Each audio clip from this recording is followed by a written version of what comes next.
What's up, everybody? Another Fishbane. No, that doesn't sound right. Jahns and Fishbane podcast. Adam Hoge is coming back from Seattle. Does that sound all right for you, Kev? Yeah. No, you want Fishbane first? No. It should be the Hoge and Jahns show. You know how SNL's got like the also featuring? I'm that guy. Yeah, you're that guy. Also featuring, or Yeah. like in the credits, like the big actors get the with. Ooh, yeah. You know what I'm talking about? Like Yeah. Like if you watch just like a random show and they happen to have that special guest star that one episode who's like way cooler and better than the main characters, they get that special with. Yes. Like I took my sons to see Spider-Man No Way Home. Mm-hmm. Like William Dafoe with Marissa Tomei with. Great movie. You know what? Never mind. We'll save the No Way Home references for another podcast. Maybe when Hoge returns. Yeah. You have no idea what I'm talking about, but I haven't seen the movie yet, so I don't. But welcome in, Hoge and Jahns. Week 17 is here. Some teams are interviewing candidates already, or at least requesting to interview coaching candidates around the league. The Jaguars have been busy. Adam Hoge is still coming back from snowy Seattle, where more snow awaits him here in Chicago. Looks like we got about an inch outside, Kev. I don't know about you, but by me, you got about an inch or two of snow. Welcome home, Adam Hoge, whenever you get in. But here we are, week 17. You know the deal. Follow us on Twitter at Adam Jahns, at Adam Hoge. Read him on NBC Sports Chicago. You can read me and Kevin Fishbane at KFishbane on theathletic.com, where we always have plenty to get through. And we have our national writers chiming in every now and then as well. Kevin, Should teams get to the option to opt out of Week 18?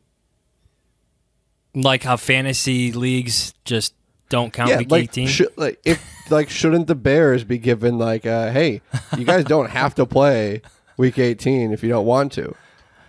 I don't think they can, but some players might have that mentality. Yeah. Well, I would say you can get your game.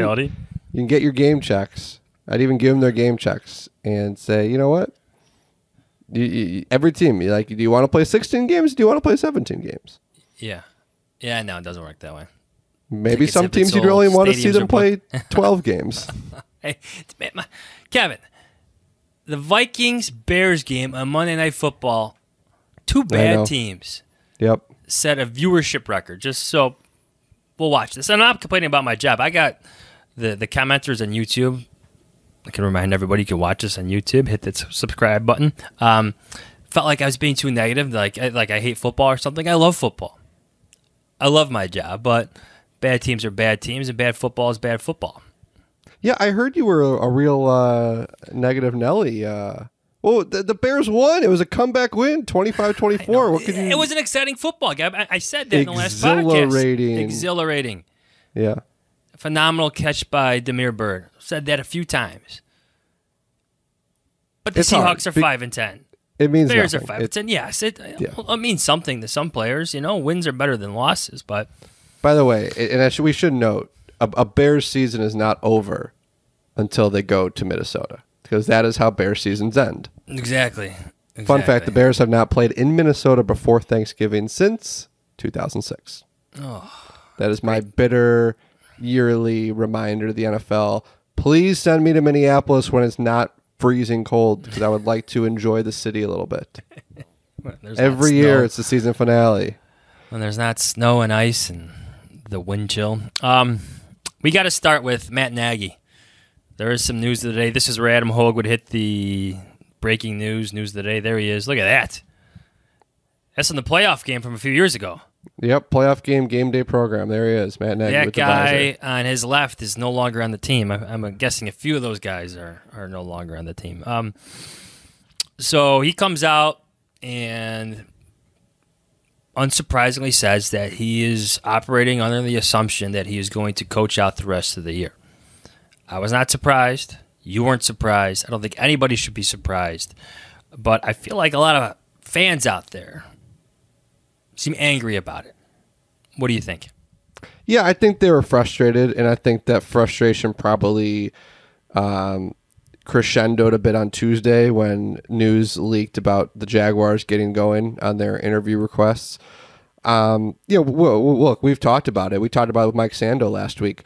Yes, it would be nice for the Bears to be able to get going and start doing their due diligence with some of these Zoom interviews that they're now allowed this year, but they don't have to do that, and they'll be okay. Like we'll get to that Jaguars list in a minute, Johnsy, but I don't think there's anybody on that list that you should be sitting there as a Bears fan like, oh my God, if Jacksonville hires Kellen Moore, I will never forgive the Bears for not firing Matt Nagy. No, I mean, look, and no, all due respect to Kellen Moore, but I just don't think this needs to be a race necessarily. And I think the question was, Johnsy, because we know the Bears front office, let's just say they make unique decisions. They make sometimes unique decisions. Some would call them head scratching. Some would call them illogical. So you could convince yourselves that the Bears would be so dysfunctional to tell Matt Nagy he's gone, but have him coach the last 2 games. But that that would have come out. They're not going to do that. And listen. I'll segue here. We don't know who's in charge of firing the head coach at this moment. Yeah, I was going to say, I hear your let's tell Matt Nagy he's fired, but don't fire him yet. That would have been such a terrible argument. Idea if they did that. But I raise you. Let's tell Matt Nagy he's fired, but not fire him yet. But also have Ryan Pace do the interviewing, but also then fire him after the season. Because that's the question here. Like, who was doing the interviewing? And then Ted Phillips is the one putting in the slips for the request, and then you move Ted Phillips to a different role. Yes. So the thing about this new 2-week window, brand new rules, teams can request to talk to these candidates over Zoom. It's basically 2 hours over Zoom, right? You want to talk to Dan Quinn, Cowboys defensive coordinator? It's 2 hours over Zoom. Fine. But who's doing that interviewing for the Bears? If you're one of those fans who want like a full house cleaning, then you just wait. Like, if they're not going to fire Matt Nagy now, they're not going to fire Ryan Pace right now. They're not going to move Ted Phillips to stadium operations in Arlington Heights. They're not doing that right now. So until that's in order, until the people who are above Matt Nagy are in order, Matt Nagy is still going to be your head coach. And I think the Bears are trying to figure out where they're going to go. That may be extremely frustrating for fans to hear, but as Matt Nagy would say, that's where they're at. And I'm guessing there's some Jaguars fans, for example, Jahns, not to keep going back to Jaguars, but guess who the Bears are in a grouping with? The Jacksonville. That's where the Bears are. They are in the Jacksonville Jaguars category right now. There are probably a lot of Jaguars fans that are annoyed that Trent Baalke is leading this. Yeah.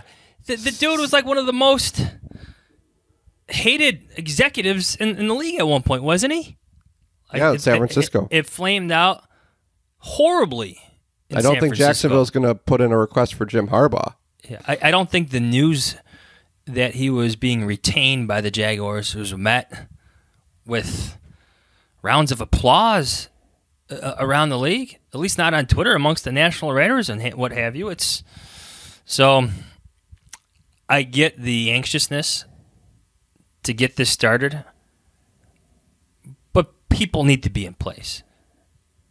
You need to figure out what you're doing with your GM, and that's probably the other argument. Like, why are they waiting this long? But it's the Bears.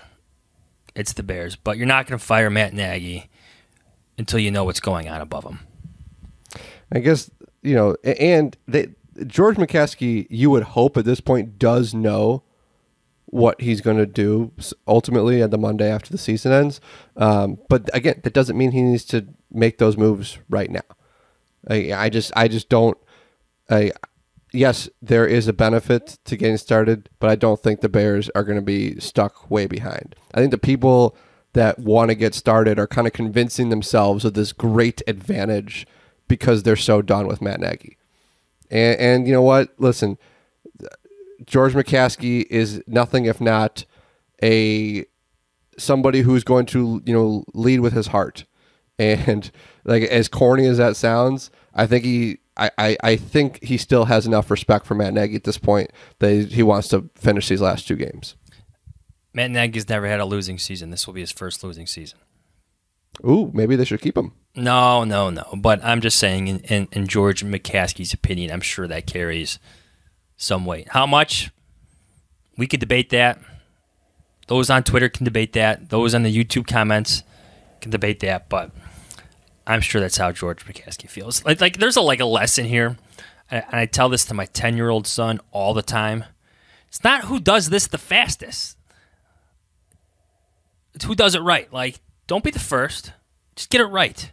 You know what I mean? Like, This is not a race to make the first head coach hiring. It's about getting it right.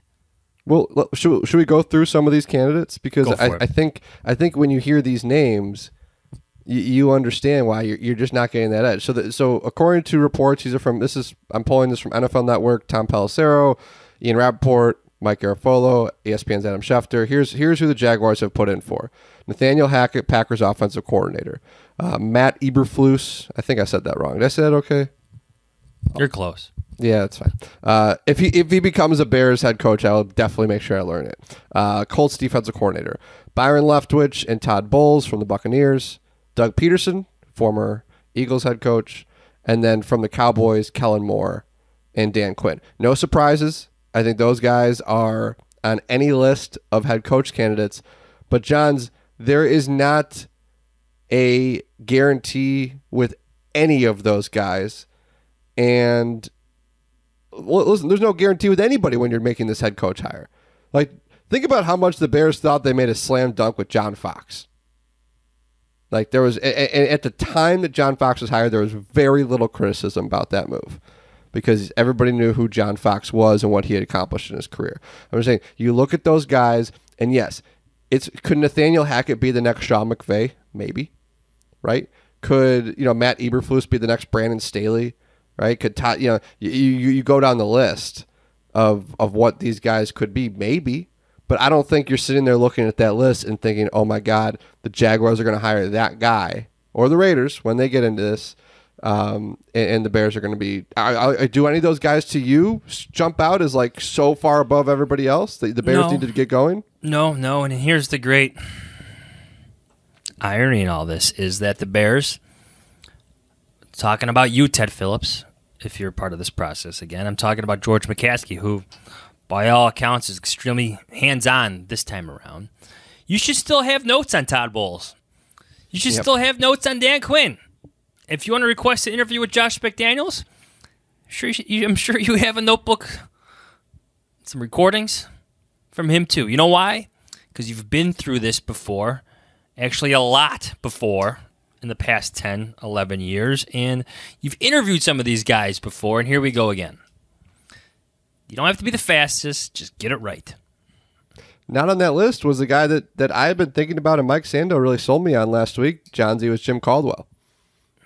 And he could still end up on one of these lists. He could be on the Bears list online, but I find that to be a very fascinating option. And you want to hear my Jim Caldwell fun fact?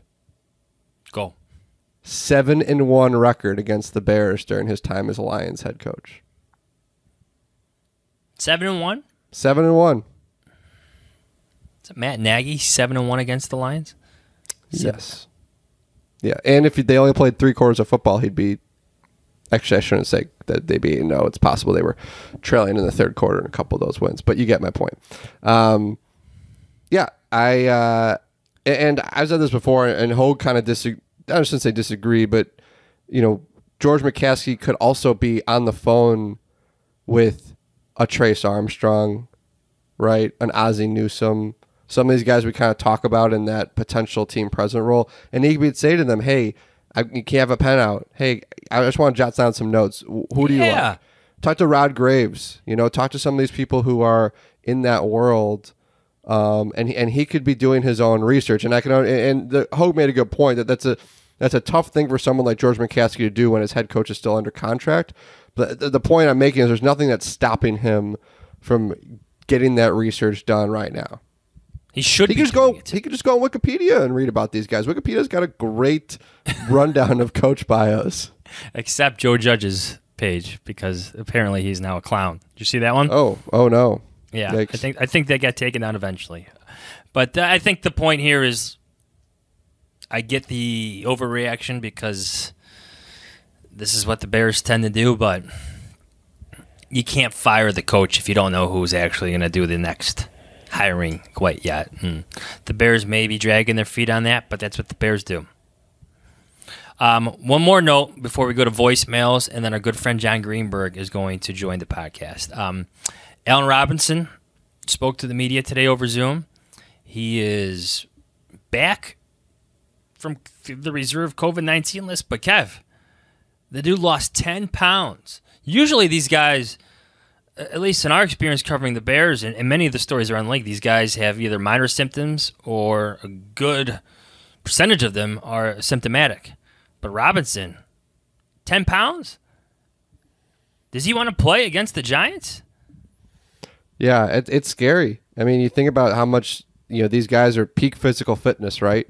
He's young, incredibly athletic, healthy. He said, he was telling reporters today, he hadn't really been sick since high school. That's the scary part of this virus. And yeah, he doesn't know if he'll be in football shape in time for the Giants. I feel like he would want to play if he can.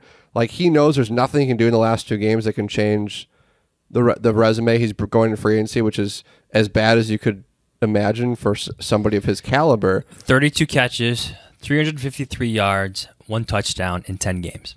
But with that said, he probably wants to get just one good game in.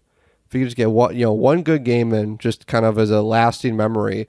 But it's gonna be hard. That's asking a lot for someone that needs to get his conditioning back. Not to mention then enter an offense that's one of the worst in football. So it's been a tough year for him, and this was obviously made it worse. Franchise tag year, lost year, hurt, COVID list, multiple quarterbacks. Guys who've gotten the franchise tag haven't done so well with the Bears over the years, have they? No. Go back to, was it Henry Melton tore his ACL the year he had the tag? It's like winning the Media Good Guy Award. I think Alshon was fine the year he had the tag, but... Yeah, I think Alshon did have a decent year. He was okay, yeah. But yeah, I expect Allen Robinson to play elsewhere next year regardless of who is in charge of the Bears. He probably deserves that, but... Bad year for him overall. Bad luck overall. Let's see him up in Green Bay. Yeah. Think he regrets that decision from a few years ago? I don't know. Probably. You never know with these guys. I don't know. Maybe. Okay. As Adam Hoge would say, we got to wrap up and put a bow on the Bears' dramatic, inspiring win against the Seahawks. I'm saying that in jest. But here are your voicemails for the Bears' big win in Seattle. Hello? Do you know who this is? Oh, you didn't know? Your ass better call somebody! The Hoge and Jahns voicemail. The Hoge and Jahns voicemail line. Believe it or not, George isn't at home. Please leave a message at the beep. Got any questions or comments about the Bears? Give the guys a call before, after, or even during the game. Go Bears! Hoge Cat, John's at bed. Merry Christmas. Happy New Year's. It's Bob Dabrowski's calling in here from sleepy Seattle atop of the Space Needle. Getting ready to go to this Bears game. As you can tell from the sound of my voice, I am not a 10 out of 10 excited. More like a 9 out of 10, I guess. Justin Fields is not playing. It's Nick Foles. Apparently, Justin Fields is questionable, and he might back up Nick Foles, which doesn't make sense to me because if he's healthy enough to back up, he should be healthy enough to start. Either way, it doesn't make sense, but I'm sure that this is another genius move by Coach Nagy. He has so many up his sleeve. Maybe he just wants one last chance to prove that he was right all along with Nick Foles. Who knows? I don't think Nick Foles likes Coach Nagy that much, but I'm not in the locker room. I can't tell you.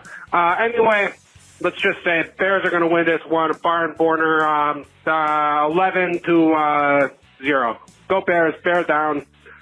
See you guys in January. Happy New Year's. Merry Christmas. Bear down. The Bears are starting Artie Burns and Kindle Vildor over Thomas Graham after last week.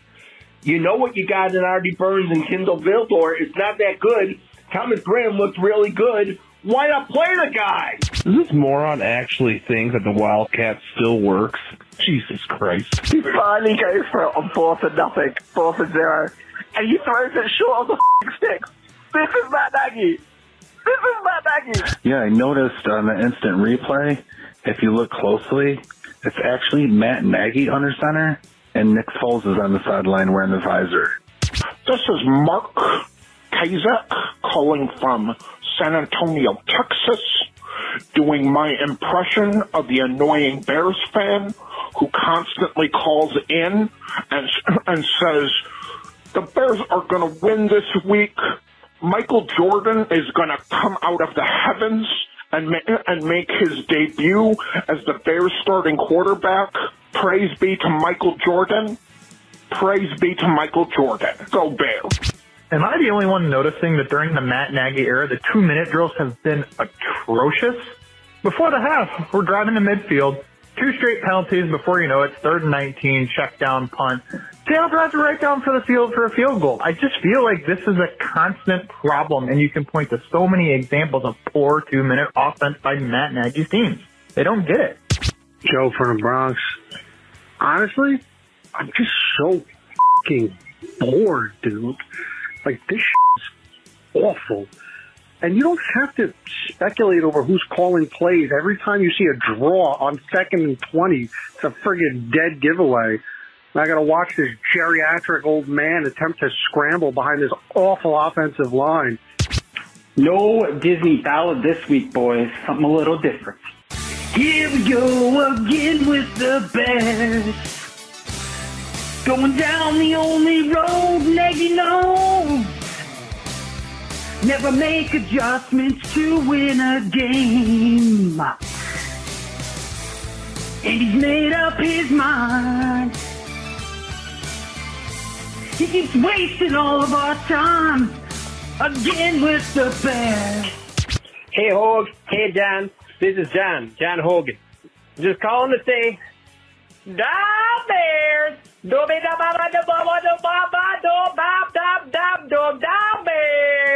Hoagie Cat, Jahns, sister coach, here from Carlisle, Winston-Salem, North Carolina. Can't believe what I just witnessed. It was a motherfucking Bears victory, big Nick, and I cannot believe what my Bears crew witnessed here in NC, baby. This season is not over. There's a lot to play for, and we are Bear down. Bob Dabrowski calling in here from Seattle. Nick Foles is a god. Coach Nagy naughtiest during the whole time. We should have listened to him back. I can't do this anymore. I can't. Let's get to next year. Good win. Go Bears. Bear down. Justin Fields the future. Whitesnake. I love it. There you go. Keep bringing the songs, everybody. I think it keeps it fun, keeps it light. It's week 17. I was looking for Allen Robinson here on the program if you're watching on YouTube. Kevin's back to his program from the 2018 playoff game against the Eagles. There's actually more guys on here that are still on the team than you would think. But not very many. You don't have flame-throwing Mitch Trubisky here anymore. No. If you're watching on YouTube, there's flame-throwing Mitch. All right, let's bring in our friend Jon Greenberg. Let's get the state of affairs locally on what the Chicago's Bears are and really aren't. What's going on there, John? Hey, what's happening, guys, on the Fishbane and John's podcast? I'm glad to be who needs that Hoge? Here. Yeah, forget that Hoge, right? Although, wait, did you call it Fishbane and John's? In this case, you're still second. Fishbane started here first. He started the Athletic first, so he gets first billing. And there's that long-standing argument he has that he had the first Bears podcast, but that's still up for debate, right, Kev? No debate. That's the truth. Yeah, it's Leave it at that. All right, it's good radio for you. All right, we got Jon Greenberg here.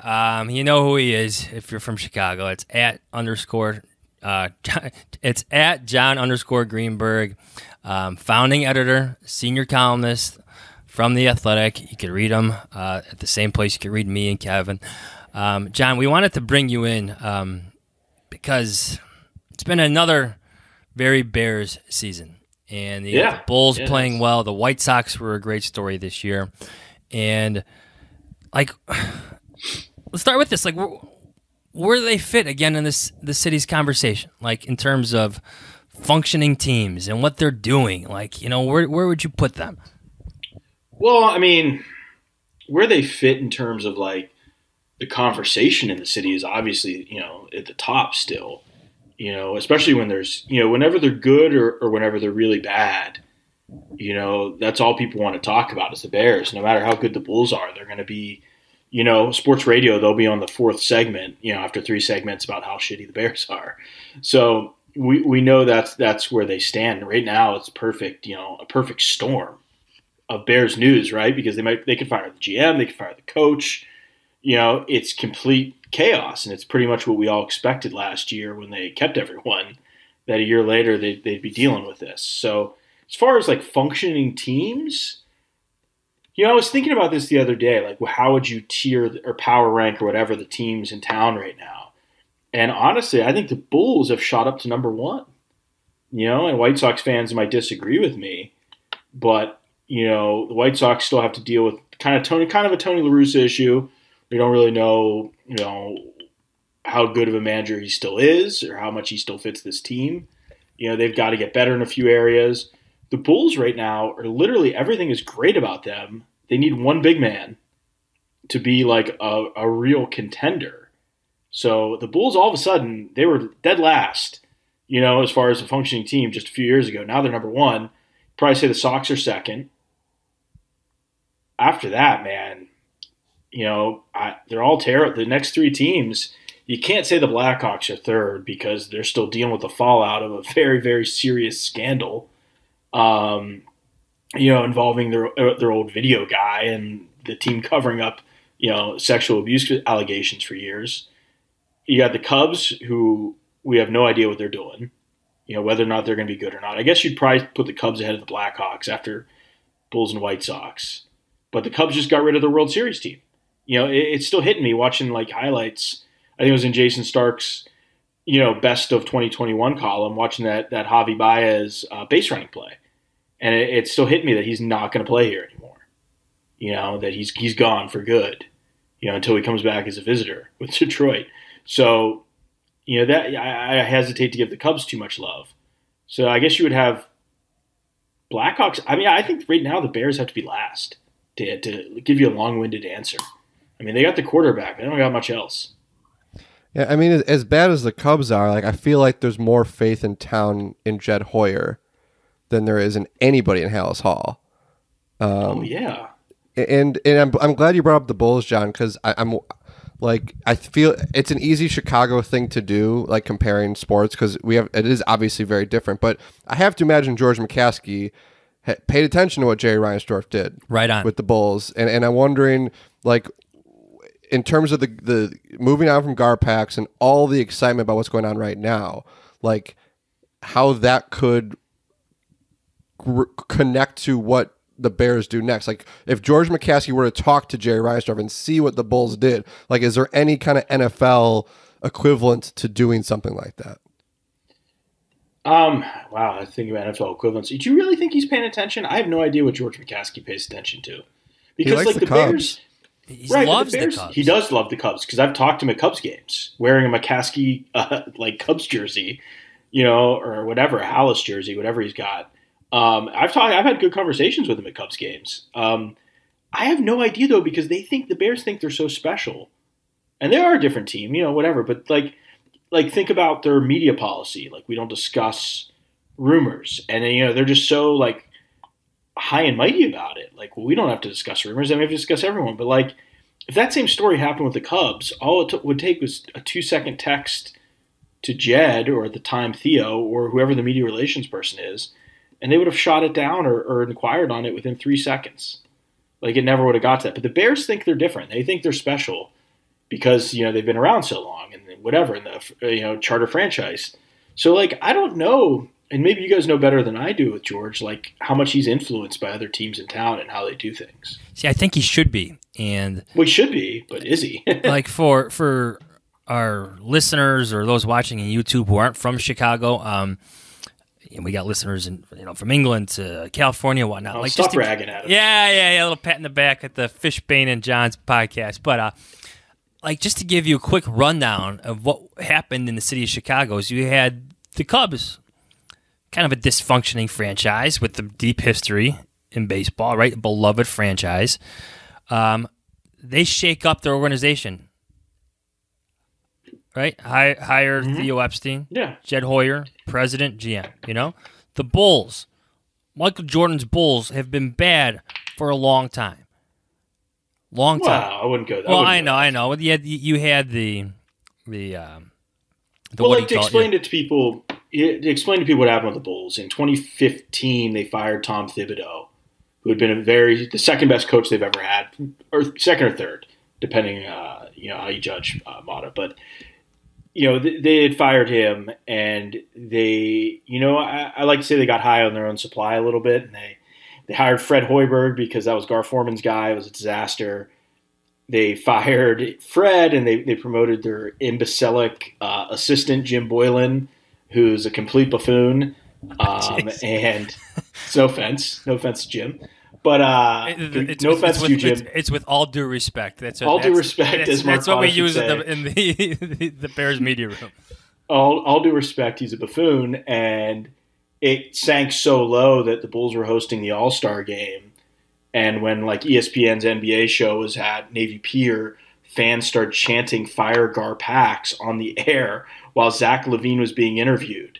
And that was the point where they started leaking to reporters that, yes, there's going to be changes. Yeah. Big changes. John Paxson stepped back voluntarily, although they were happy about that.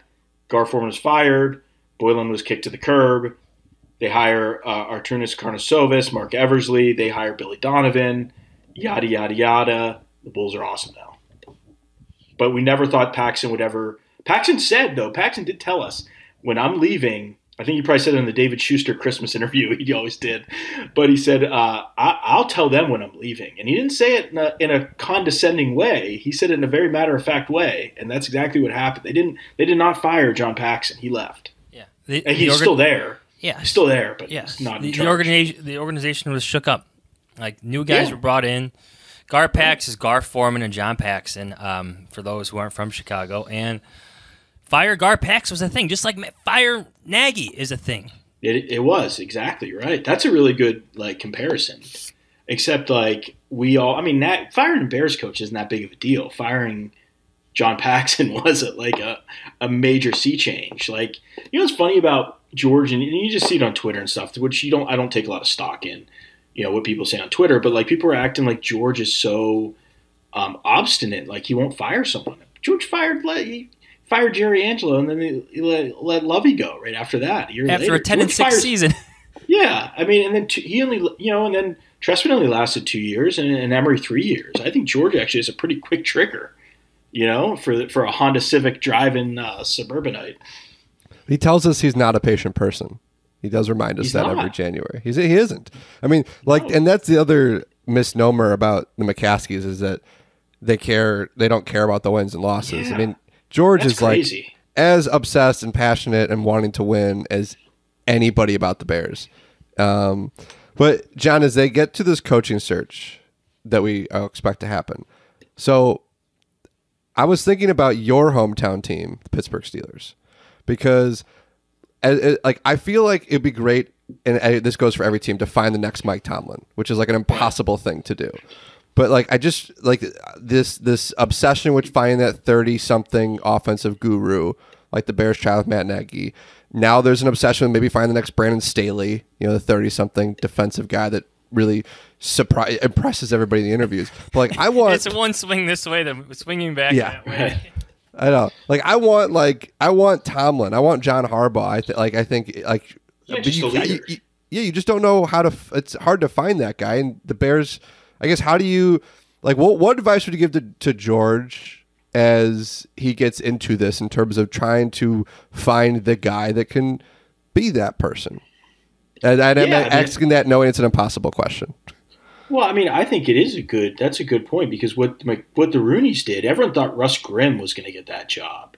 The offensive line coach, the ex-Hog, was going to get that Steelers job. And he looks like a Steelers coach, right? I mean, Russ Grimm definitely would fit the archetype of Bill Cowher. But, Mike Tomlin was just like a 1 year, I think, coordinator in Minnesota. And he impressed them in the interview. And the Rooney Rule is obviously named after Dan Rooney. So they had already fulfilled the Rooney Rule by the time they interviewed Mike Tomlin, but I think they wanted to try to give people a chance, give some younger coaches a chance, coaches of color a chance, and Mike Tomlin, if you listen to him talk, I mean people do joke about some of his corny sayings that he has, but he's impressive and he impressed them right away. And I think when you talk to someone you're impressed by that can speak and you're interested and you believe in them, I think George should really just kind of come in with no preconceived notions and look for someone like that. Like go around the league and ask who are some of the impressive young coaches, not based on their scheme, not based on what tree they fall under, but just who are people that are like impressive men and impressive leaders. And if he does that, maybe he'll find someone, or maybe people in his ear will say, let's have a mock press conference and we'll hire Mark Trestman. Well, the funny thing about everybody. the funny thing about those qualities is that there is a world that exists in which Matt Nagy is that guy, right? Like, oh yeah, and I like Matt Nagy. When Matt Nagy talks, I like it. I mean, I know he gets himself in trouble a lot and he annoys a lot of fans and sports radio hosts with some of the stuff he says. That stuff doesn't bother me. Like, I don't expect him to hand us information on a platter. Like I've covered baseball mostly, and baseball, they say, not mostly, but a lot, they say, a good part about being a baseball reporter is figuring out what the person in front of you is not saying and filling in those gaps, on your own, because the baseball managers talk twice a day. So, I'm fine with Nagy. And I agree with you, Kevin. I like him. And even Trestman, like we make fun of Trestman, and everyone makes fun of Trestman. But I actually liked him compared to Lovey. It was a huge change because you go from someone that didn't want to share anything with you to a guy who was willing to explain his offense to you. So I actually never minded Trestman. I felt bad because he was so beaten down at the end, and I get some of those similar vibes from Nagy now because he's just kind of been beaten down by us in life. I get the same. Let's go back to your Tomlin point. Like, doesn't that just come down to George McCaskey knowing what he wants? Like, I feel like George McCaskey, at least in his tenure of chairman, doesn't know what he wants. I think the hirings are examples of that, like from Emery being stuck with Lovie Smith for a year to going the complete opposite of what Lovie Smith was and bringing in the offensive guy in Mark Trestman, who can't control the locker room, but he could call plays. But then you went to John Fox. It's just, and then you went back to Matt Nagy to the offensive side. Like, know what you're looking for. I think that goes back to the argument, which I do think is valid in a sense, is, do the McCaskies know what they're looking for, and do they know football? Do they know what they want to be as a franchise? They have this history. They know what they can be, but they don't know how to get back there. Like, to Kevin, your point, like, they want to win. Yeah. They just don't know how to win. Well, it's like, if you think, to keep on the Rooneys thing, if you go back in history, right, George Halas, great football mind, genius football mind, one of the originators of the league. Art Rooney, the chief, was not like a really good owner. I mean, he was a great guy, supposedly, like gambler. He would hire his friends. He was a guy you want to sit and drink with. The Steelers didn't get good till his sons took over. Till Art Jr. I think it was Art Jr. or Art the second. I can't remember because there's like 50,000 Art Rooneys in that family.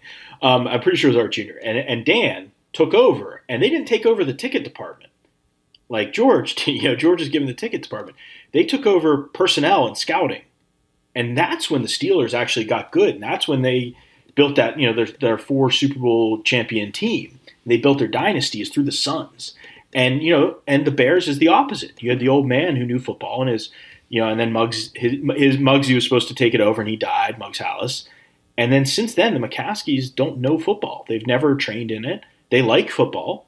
You know, George probably knows more about football than the average, Bears fan, tailgating in the South lot. Like, he knows it, I think. He just doesn't – it's amazing he doesn't yet know how to run a team. Now, and remember, George has only took over as president. How long was it? Like 2011 maybe? 2011. I remember. Were you there? Were you covering the team yet? No, were you still on the Blackhawks, Adam? I was still on the Blackhawks.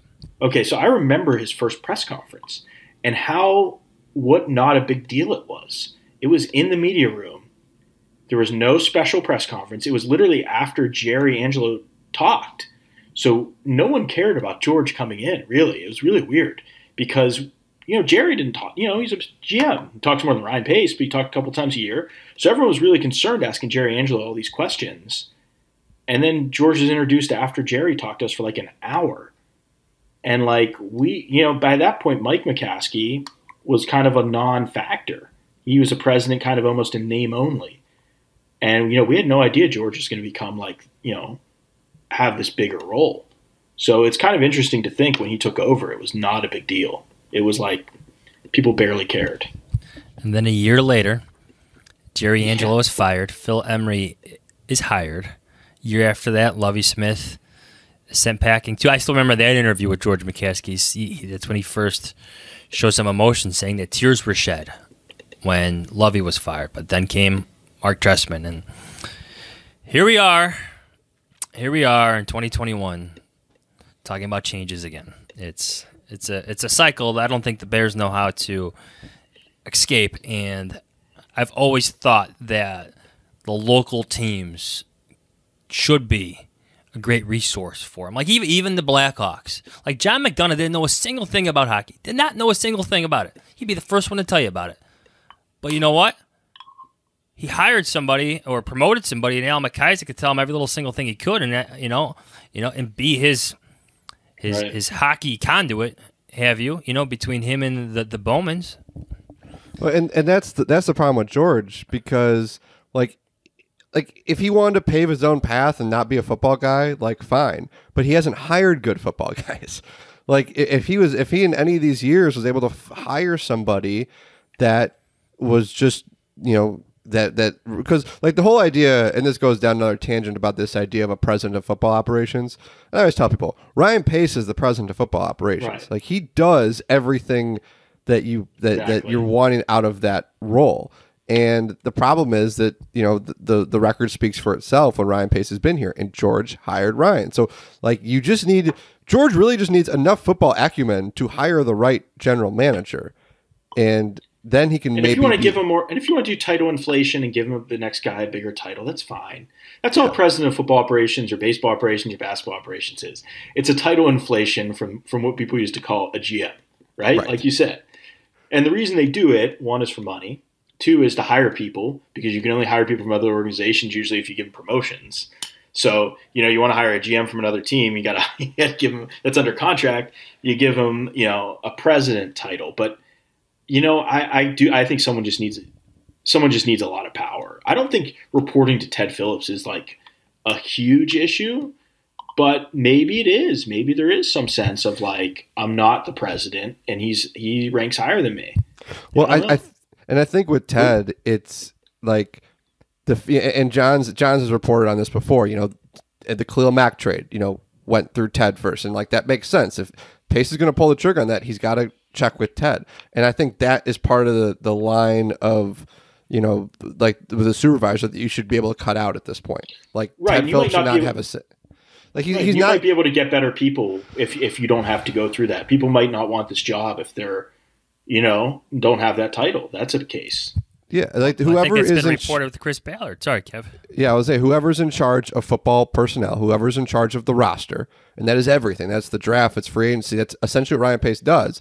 That person should just report to George, and that should be it. Now, if you want to bring in a president who's more like a Trace Armstrong or something like that, who's that guy instead, if Ted Phillips, and he reports to that guy, fine. But I think that just creates an awkward situation in the personnel room when you have. I guess the White Sox.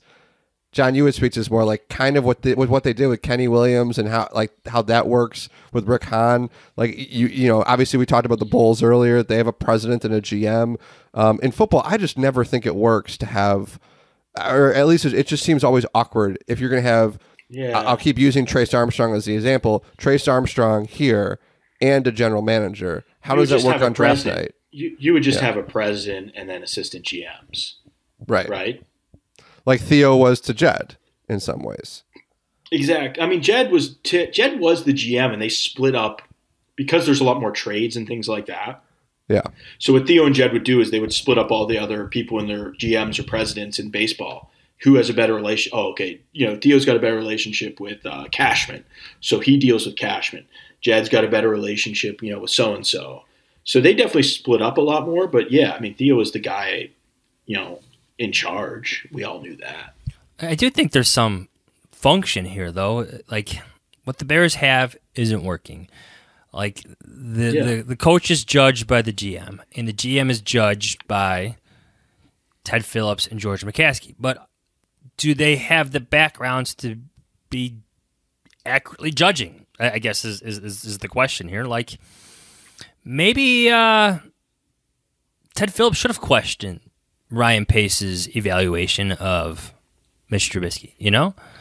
Maybe George McCaskey needs to question the hiring process that led to Matt Nagy a little bit more instead of just being along for the ride. Like maybe at some point, since this isn't working, something different has to happen. There needs to be different levels. Maybe that is just having a president, and then like two different assistant GMs who handle different things. But again, there's different levels because the current structure, as we know it, has not worked. Yeah, the results are clear. I mean, this is like the thing about what's going on with the Bears right now is just results. There's no like the Nagy stuff. You could argue about specific things but the result, the clear thing is his offense doesn't work. And Matt Nagy was brought in, for offensive reasons. The offense just doesn't score points. Like you can, everyone can have different reasons for why that is, but it doesn't matter. Like you got to score more than 2 touchdowns a game, and it just doesn't work. Yeah, yes. It would be a good idea. Scoring points. 7 years ago today, we were standing at TCF Bank Stadium as Mark Trestman told us after the game that he believes he is the one to get the Bears out. And we kept turning and looking into the owner's box. It was Phil sat with George. And who was the kick returner, Jahns, who had like a long return in that game? Somebody did, yeah. And they were they were so excited. Yeah. I just looked it up the other day because I was going to use it for something. I'm going to save it for my column. What always was so funny when I go back, I'll tell you. Yeah, that game, what was so funny was, like, we knew the season was over, we knew what was coming, and that game ended up being, like, the worst offensive game for the team the whole year.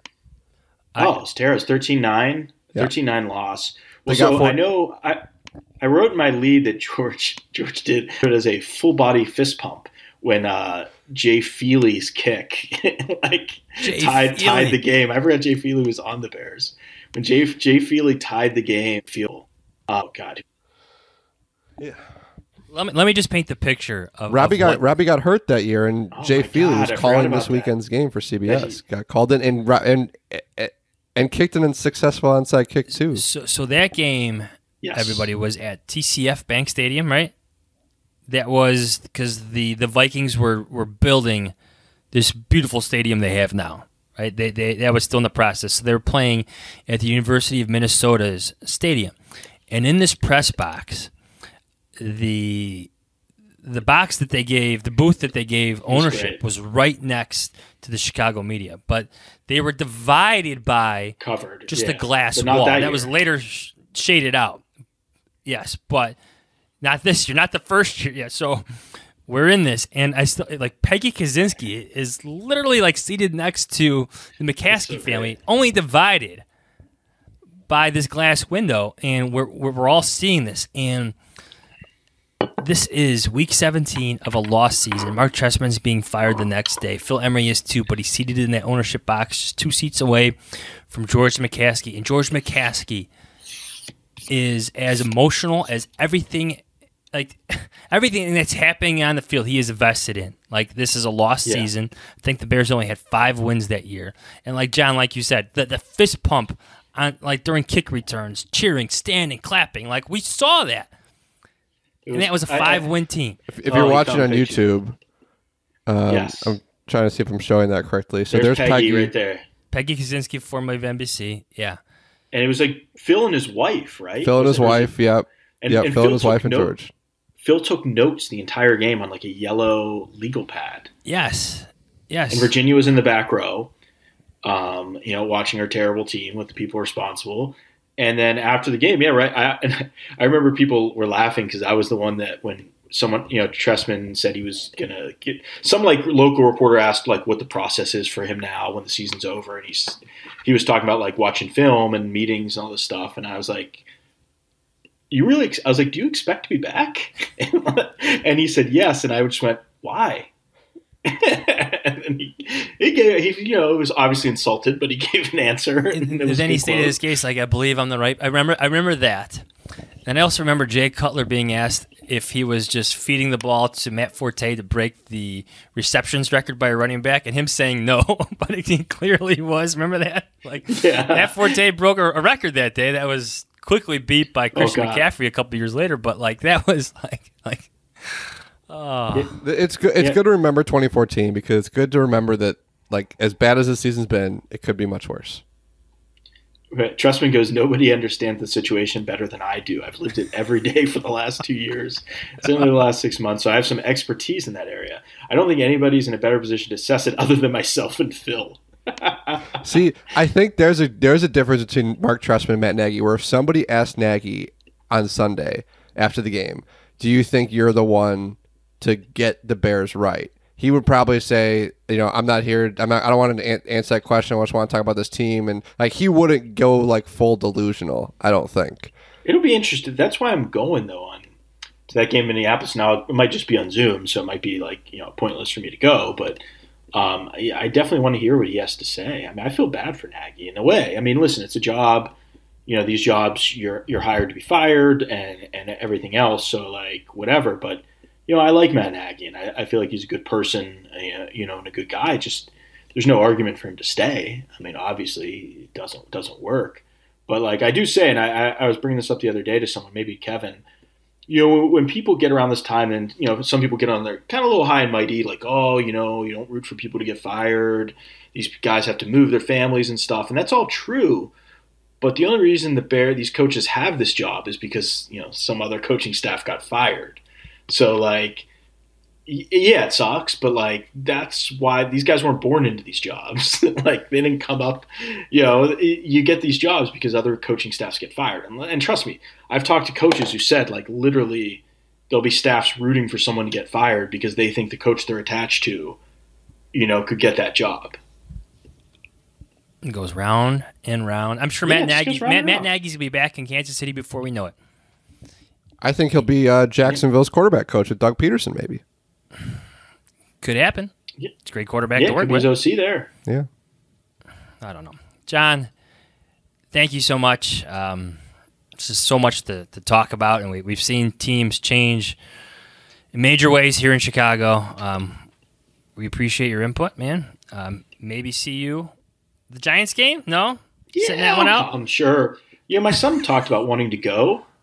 So I was debating taking him, but then I think it's going to be really cold that day. Yeah, I think it's slated to be really, really cold. So, I'll be there, and then I'll go to Minnesota, and then see you guys training camp. No, just kidding. I'll be there for all these coaches' interviews and GM interviews. And, over Zoom. Yeah, they better not. They better not make their "we failed again" thing over Zoom. I'm going to be really pissed. I think it will be. I don't think they have a choice. Well, no. After the season's over, I think you do. I guess theoretically, the protocols are right now. They have to do everything on Zoom. So yeah, what's the protocol for George McCaskey and Ted Phillips? There's no protocols for them. They could do it outside. True. We could do it. It should probably be at the Peyton Center. Yeah, that would be the smart thing to do. But we are talking about the Chicago Bears. I guess we've just eliminated that. Then it's a possibility. Somewhere. Sorry, someone saw us taking notes. Oh, Peyton Center press conference. Good idea. No way. I hope I didn't talk too much, but I figure with Hoge not here, someone had to fill the blustery. Yeah, we're trying our best. We don't have the hair that he does. Kevin doesn't have any hair. That's why he wears hats on this podcast. But none of us coach special teams for high school. So no. But see you Sunday. Thanks, John. All right. See you Sunday, guys. Our next partner has a product that I use every single day. I started taking Athletic Greens because I wanted to feel better. I wanted more energy in the morning and throughout the day. I wanted to help my immune system. And you know what? I love it. It doesn't taste like it's super healthy. It kind of has a mild tropical taste, and I actually look forward to taking it in the morning. What is this stuff? With one delicious scoop of Athletic Greens, you're absorbing 75 high-quality vitamins, minerals, whole food source superfoods, probiotics, and more to help you start your day right.